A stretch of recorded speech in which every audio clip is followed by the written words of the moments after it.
Communion is designed to remind us that we are dirty, rotten sinners who had no hope.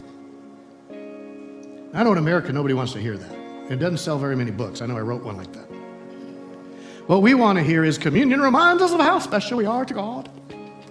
Communion reminds us how much He loves us and how valuable we are and the extent to which He would go because of us.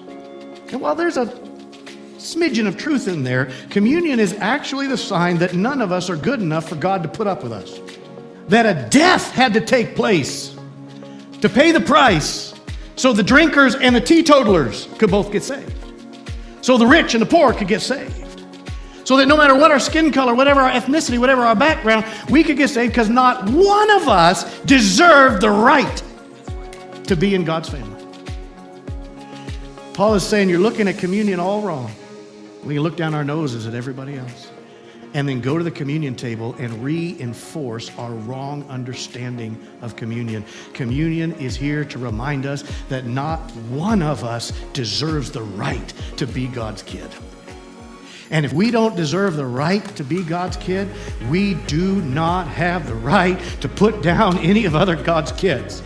Every one of us is equal in the sight of God. Jesus on that cross, when He spread His arms and He shouted with victory, "It is finished." He was talking about the fact that you and I can be in His family, and you talking about everybody else in your family, it is finished. His blood paid for what we could not pay.